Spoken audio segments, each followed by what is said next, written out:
नमस्ते। आज एक बहुत ही ज़रूरी सवाल पर बात करते हैं। हम ये कैसे तय करते हैं कि कोई देश कितना सफल है? क्या इसका पैमाना सिर्फ पैसा है? या फिर कुछ और भी है जो असल में मायने रखता है? चलिए, इसी सवाल की गहराई में उतरते हैं और समझने की कोशिश करते हैं कि दौलत से आगे बढ़कर असल में वेल-बीइंग, यानी मानव कल्याण क्या होता है? तो सवाल ये है कि क्या एक अमीर देश हमेशा रहने के लिए एक बेहतर जगह होता है? सुनने में ये सवाल बड़ा सीधा-साधा लगता है ना? लेकिन इसका जवाब यकीन मानिए बहुत घुमावदार है। और आज हम इसी गुत्थी को सुलझाने निकले हैं। देखिए, दशकों तक ना एक ही चीज पर जोर था, इकोनॉमिक ग्रोथ। मतलब जीडीपी और नेशनल इनकम ही सब कुछ थे। यही किसी भी देश की तरक्की का थर्मामीटर माने जाते थे।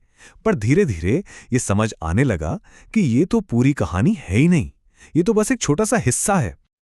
और बस यहीं से एक नई खोज शुरू हुई। लोगों को यह एहसास होने लगा कि उन्हें सिर्फ एक अमीर इकोनॉमी नहीं चाहिए, उन्हें एक बेहतर जिंदगी चाहिए। और इसी मांग ने दुनिया को मजबूर किया कि वो तरक्की को नापने के लिए नए और बेहतर तरीके खोजें। वजह भी बिल्कुल साफ थी। ज्यादा इनकम का मतलब हमेशा एक हाई क्वालिटी ऑफ लाइफ नहीं होता। जरा सोचिए उन मिडिल ईस्टर्न देशों के बारे में जिनके पास तेल का खजाना था। उनकी पर कैपिटा इनकम तो आसमान छू रही थी, लेकिन जब बात हेल्थ और एजुकेशन की आती थी तो वो काफी पीछे थे। ये इस बात का पक्का सबूत था कि सिर्फ पैसा ही सब कुछ नहीं होता। तो इस पहेली को सुलझाने की दिशा में जो पहला बड़ा कदम उठाया गया वो था PQLI, यानी कि physical quality of life index. और ये सच में एक गेम चेंजर साबित हुआ।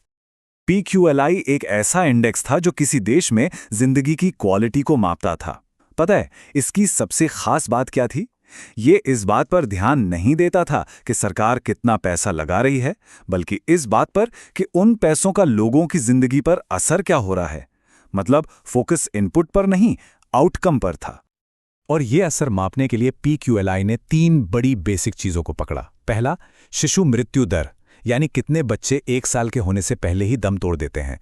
दूसरा, 1 साल की उम्र में जीवन प्रत्याशा, यानी लोग औसतन कितनी लंबी जिंदगी जी रहे हैं।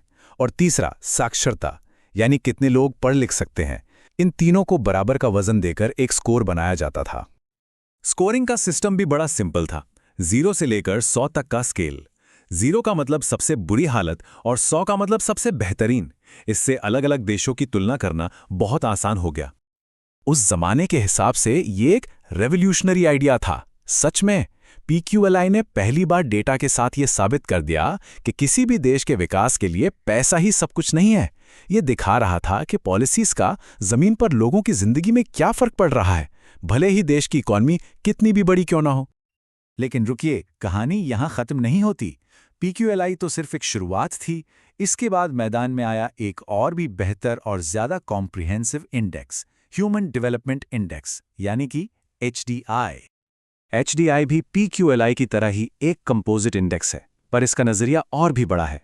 ये 3 बेसिक चीजों को देखता है: एक लंबी और सेहतमंद जिंदगी, ज्ञान और एक सम्मानजनक जीवन स्तर। आप कह सकते हैं कि ये PQLI का ही एक ज्यादा एडवांस्ड वर्जन था। तो ये जो HDI है ना, ये 3 मेन पिलर्स पर खड़ा है: स्वास्थ्य, शिक्षा और जीवन स्तर। चलिए एक एक करके इन तीनों को थोड़ा और समझते हैं। पहला पिलर है एक लंबा और स्वस्थ जीवन। इसको मापने का तरीका है लाइफ एक्सपेक्टेंसी एट बर्थ, यानी जन्म के समय जीवन प्रत्याशा। सीधी सी बात है, पैदा होने वाला बच्चा औसतन कितने साल जिएगा, ये किसी भी समाज की हेल्थ का सबसे बुनियादी पैमाना है। दूसरा पिलर है ज्ञान। इसे 2 चीजों से नापा जाता है। एक कि आज के जो अडल्ट्स हैं वो औसतन कितने साल स्कूल गए, और दूसरा कि आज के जो बच्चे हैं उनसे भविष्य में कितने साल स्कूल जाने की उम्मीद की जा सकती है। तो इससे हमें आज और आने वाले कल दोनों की तस्वीर मिल जाती है। और फिर आता है तीसरा पिलर, एक अच्छा जीवन स्तर। अच्छा, यहां पैसा वापस आता है, लेकिन एक अलग अंदाज में। HDI यहां पर GNI पर कैपिटा, यानी प्रति व्यक्ति सकल राष्ट्रीय आय को देखता है, ये जानने के लिए कि क्या लोगों के पास अपनी जरूरतें पूरी करने के लिए रिसोर्सेज हैं। लेकिन याद रहे, ये सिर्फ 3 में से एक हिस्सा है, पूरी कहानी नहीं। PQLI की ही तरह HDI का भी अपना एक स्केल है, लेकिन यह 0 से 1 के बीच होता है। 1 के जितना करीब उतना ही बेहतर ह्यूमन डेवलपमेंट माना जाता है। यह हमें बताता है कि कोई देश अपने लोगों के लिए बेहतरीन जिंदगी बनाने के कितने पास पहुंच चुका है। तो अब जब हम इन दोनों इंडेक्स को समझ चुके हैं, तो चलिए अब इन दोनों को साइड बाय साइड रखकर देखते हैं, ताकि फर्क बिल्कुल साफ हो जाए। तो इनमें मेन फर्क क्या है? पहला तो ये कि PQLI का फोकस सिर्फ फिजिकल वेलबींग पर था, मतलब बुनियादी ज़रूरतों पर, जबकि HDI का दायरा बड़ा है।